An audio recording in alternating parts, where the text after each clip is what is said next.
నమస్తే. ఇన్నాళ్ళు నన్ను సపోర్ట్ చేస్తూ, ఎంకరేజ్ చేస్తూ మీ ప్రేమని నాకు అందిస్తున్న ప్రతి ఒక్కరికి కృతజ్ఞతలు. అలాగే ఈ వీడియో కూడా ఖచ్చితంగా మీకు ఉపయోగపడుతుంది. లైక్, షేర్ అండ్ సబ్స్క్రైబ్ చేసి మీ సపోర్ట్‌ని నాకు అందించండి. అలాగే ఈ వీడియో పట్ల మీకున్న అభిప్రాయాన్ని కామెంట్ సెక్షన్‌లో కామెంట్ చేసి తెలియజేయండి. ఇప్పుడు వీడియోని చూద్దాం. ఓం శ్రీ గణేశాయ నమః. ఓం శ్రీ విష్ణురూపాయ నమః శివాయ. నమస్కారం అండి.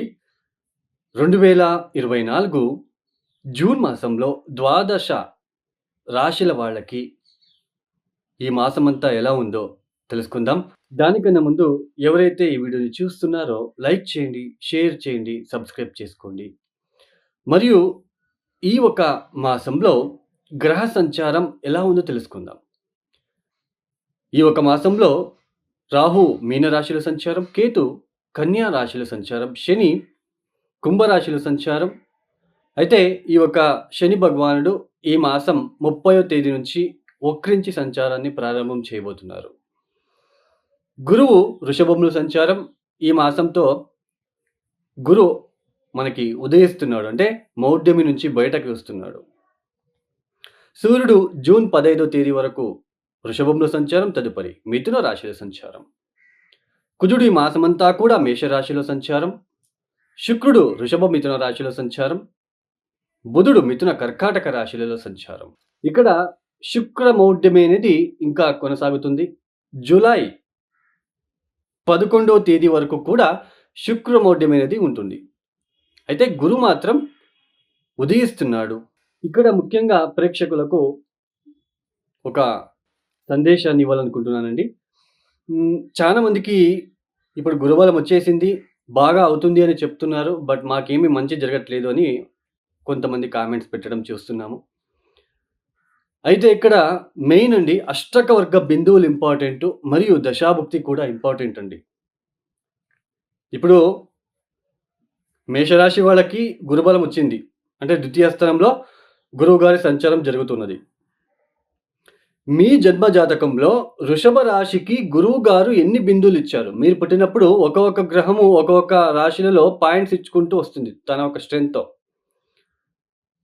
ఆ పాయింట్స్‌ని మనం అష్టక వర్గం బిందువులోనే అంటాం. సో, మీ యొక్క జన్మ జాతకంలో వృషభానికి గురువు గారు ఎన్ని బిందువులు ఇచ్చారు? ఇది చూసుకోండి. 0, 1, 2, 3 ఇట్లా ఇచ్చి ఉంటే కాస్త ఇబ్బంది పెట్టే రకంగా ఉంటుంది. అంటే గురుబలం ఉన్నప్పటికీ అది పెద్దగా యోగించదు. అయితే 3 కన్నా ఎక్కువగా ఉంటే ఆ ఒక గ్రహం అనేది స్ట్రెంగ్త్ అనేది బాగా బలం అనేది ఉంటుందని అర్థం. అదే సేమ్ ప్రొసీజర్‌నే ఏలినాటి శనికి కూడా అప్లై చేసుకోండి. కొంతమంది ఏలినాటి శని ఇబ్బంది పెట్టదు. ఇబ్బంది పెట్టినా బయటపడుతూ ఉంటారు. కొంతమందికి చాలా డిప్రెషన్‌కి వెళ్ళిపోతారు. ఏలినాటి శని టైంలో చాలా మానసిక పరమైన డిప్రెషన్స్, అపవాదాలు ఎక్కువగా వస్తాయి. శని జన్మరాశిలో వచ్చినప్పుడు ఆ రాశిలో ఎన్ని ఇచ్చాడు బిందువులు అని చూసుకోండి. 0, 1, 2, 1, 2 ఇచ్చి ఉంటే చాలా డేంజర్. చాలా డిప్రెషన్‌లోకి తీసుకెళ్తాడు. మరియు మీ యొక్క దశాభుక్తి కూడా చాలా ఇంపార్టెంట్ అండి. దశా పీరియడు ప్రతి ఒక్కరికి చాలా ఇంపార్టెంటు. ఏ దశ జరుగుతుంది? భుక్తి ఏంటి? ఆ దశాభుక్తికి తగ్గట్టుగా మనం పరిహారాలు చేసుకుంటూ వెళ్ళాలి. ఇప్పుడు బుధ మహాదశ రాహుభుక్తి జరుగుతుంది అనుకోండి. శివ సహస్రనామం చదువుకోవాలి. మనమే ప్రతిరోజు చదువుకోవడము, లేదా మనము పంతులతో ఏదైనా శివాలయానికి వెళ్ళి శివ సహస్రనామం చేయండి అంటే చేస్తారు. అదే ఇప్పుడు మనకి గురు మహాదశలో రాహుభుక్తి అనుకోండి. తిలా హోమం చేసుకోవాలండి. తిలా హోమం అంటే ఇది పితృదోషాలలో పితృదోష పరిహారం చేసేటప్పుడు ఆ పరిహార భాగంలో తిలా హోమం అనేది కూడా ఒకటి ఉంటుంది. అదే చంద్రమహాదశలో శుక్రభుక్తినో, బుధభుక్తినో అలా ఉన్నప్పుడు, లేదా శుక్ర మహాదశలో చంద్రభుక్తి ఉన్నప్పుడు మహాలక్ష్మి అమ్మవారిని పూజించాలి.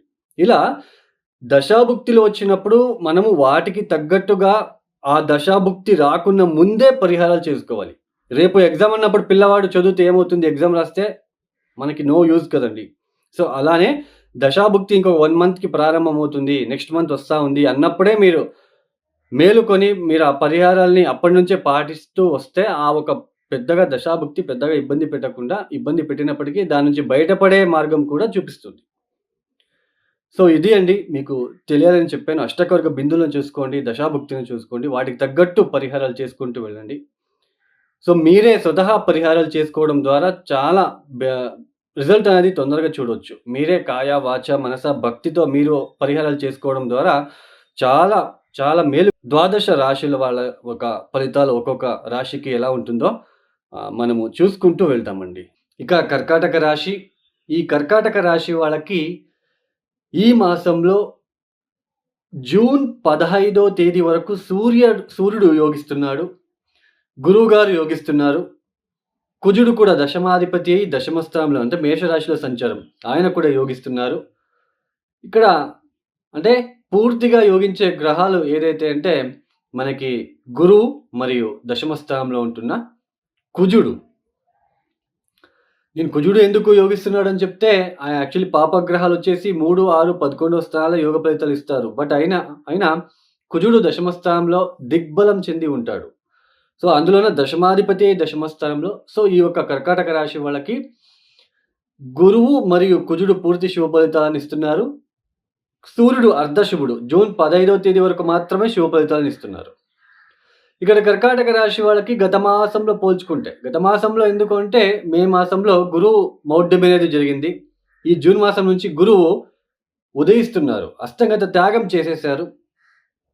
సో, గురువు ఇచ్చే ఫలితాలని ఇక మీద ఇస్తున్నారు అని అర్థం. ఆయన ఉదయించాడు కాబట్టి, అస్తంగత త్యాగం చేశారు కాబట్టి, ఆయనకు ఒక పవర్ అనేది ఉంటుంది. శక్తి ఉంటుంది. ఆయనకు మంచి ఫలితాలు ఇవ్వడానికి ఇక మీద అవకాశాలు ఏర్పడుతూ ఉంటాయి. సంతానం విషయంలో అభివృద్ధి, సంతానం విషయంలో శుభవార్త వినడం లాంటిది, ఉద్యోగంలో ఉన్న ఒత్తిడులు తగ్గుముఖమయ్యే సూచనలు. తర్వాత మనకి ముఖ్యంగా పెళ్లి కాని వాళ్ళకి పెళ్లి అయ్యే సూచనలు కూడా ఇక్కడ ఎక్కువగా ఉంటాయి. బట్ మీ జన్మజాతకంలో కూడా దశాభుక్తుల ద్వారా మీరు తెలుసుకోవచ్చు. అక్కడ కూడా మీకేమైనా మంచి దశ జరుగుతూ ఉంటే పెళ్లి విచారంలో అయితే మీకు ఎటువంటి ఇబ్బంది ఉండదు. తదుపరి మనం ఏమనుకున్నాం, ఉద్యోగంలో అభివృద్ధి ఉంటుంది, వ్యాపారంలో అభివృద్ధి ఉంటుంది, సంతానం విషయంలో శుభవార్తలు వింటారు, పెళ్లి విషయంలో ఇంట్లో వేడుకలు లాంటివి జరగడము, శుభ సమారంభాలు జరగడం లాంటివి, పాత మిత్రులని కలుసుకోవడం లాంటిది. సో, ఇలాంటి శుభ ఫలితాలని మీరన్నీ చూడొచ్చు. తర్వాత ఇక్కడ ఈ కర్కాటక రాశి వాళ్ళకి ఒక చిన్న హెచ్చరిక అండి. ఇక్కడ ఏంటి అంటే, ఇక్కడ ట్రేడింగ్ బిజినెస్ చేసేవాళ్ళు, స్టాక్ మార్కెట్‌లో ఇన్వెస్ట్‌మెంట్ చేసేవాళ్ళు చాలా జాగ్రత్తగా ఉండి ఇన్వెస్ట్‌మెంట్ చేసుకోవాలి. ఈ మాసంలో మానుకున్నా ఇంకా మంచిదే అండి. ఎందుకు అంటే సూర్యుడు జూన్ 15వ తేదీ తర్వాత ద్వితీయాధిపతి వ్యయస్థానంలో. సో, ఆకస్మికంగా డబ్బులు పోగొట్టుకునే అవకాశాలు కూడా ఉన్నాయండి. మనకేదైతే లాభస్థానంలో గురుబలం ఉన్నప్పటికీ, ఇక్కడ మీకు దశాభుక్తి గనక బాలేకపోయి ఉంటే, మంచి దశాభుక్తి ఉన్నట్లు గనకైతే, ఇక్కడ వ్యయస్థానంలో ఉంటున్న సూర్యుడు కూడా అక్కడ ఉండడం అనేది ద్వితీయాధిపతి అందులోన వ్యయస్థానంలో వ్యయాధిపతితో కలవడం అనేది కాస్త ఆకస్మిక ధన నష్టమయ్యే సూచనలు కూడా ఈ మాసంలో ఉంటాయండి. జూన్ 15వ తేదీ తర్వాత. సో, కాస్త ట్రేడింగ్ బిజినెస్ చేసేవాళ్ళు, స్టాక్ మార్కెట్‌లో ఇన్వెస్ట్‌మెంట్ చేయాలనుకున్న వాళ్ళు కాస్త జాగ్రత్తగా చూసుకొని ముందుకు సాగితే మంచిది. గురుబలం ఉంది లేదనడం లేదు. బట్ ఈ ద్వితీయాధిపతి వ్యయస్థానంలో వ్యయాధిపతితో కలిసినప్పుడు ఆకస్మికంగా ధన నష్టము, కుటుంబం నుంచి కొద్దిగా దూర ప్రాంతాలకి ప్రయాణం చేసే అవకాశాలు, ఉద్యోగం నిమిత్తం కావచ్చు, అటు వ్యాపార రీత్యా కావచ్చు, కొంచెం దూర ప్రయాణాలు చేసే అవకాశాలు కూడా ఇక్కడ ఉంటాయండి. ఏమి ఉన్నప్పటికీ కూడా గురుబలం అనేది మీకు అప్పటికప్పుడే మీకు ఏదైనా ఇబ్బందులొచ్చినప్పటికీ వాటిని నిలదొక్కుకొని మీరు ముందుకు సాగడానికైతే ఇక్కడ అవకాశాలుంటాయి.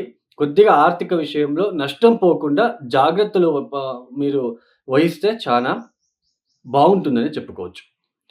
ఈ కర్కాటక రాశి వాళ్ళు తప్పనిసరిగా ఇక్కడ ముఖ్యంగా మీరు చేసుకోవాల్సిందల్లా ప్రతిరోజు కూడా శివ సహస్రనామం చదువుకోండి. వీలైతే సూర్యుడికి నమస్కారాలు చేయండి. తర్వాత గోధుమ రవ్వతో చేసిన పాయసాన్ని కాస్త ఆవులకి తినిపించే ప్రయత్నం చేసుకోండి. తర్వాత ప్రతిరోజు తప్పనిసరిగా సుబ్రహ్మణ్య కరావళంబ స్తోత్ర పారాయణం చేసుకోవడము. ఇక్కడ ముఖ్యంగా దశమ స్థానాన్ని శని కూడా చూస్తున్నాడు కాబట్టి ఉద్యోగంలో ఆటంకాలు రాకుండా మంగళవారం పూట, శనివారం పూట తమలపాకులతో హారాన్ని చేసుకొని ఆంజనేయ స్వామి వారికి వేయడం ద్వారా ప్రతిరోజు తప్పనిసరిగా 5 సార్లు హనుమాన్ చాలీస పారాయణం చేసుకోవడం ద్వారా వచ్చే చిన్న చిన్న ఇబ్బందుల నుంచి బయటపడవచ్చు. ఈ యొక్క వీడియో మీకు నచ్చితే లైక్ చేయండి, షేర్ చేయండి, సబ్స్క్రైబ్ చేసుకోండి. సర్వే జనో సుఖినో భవంతు. ధన్యవాదములు.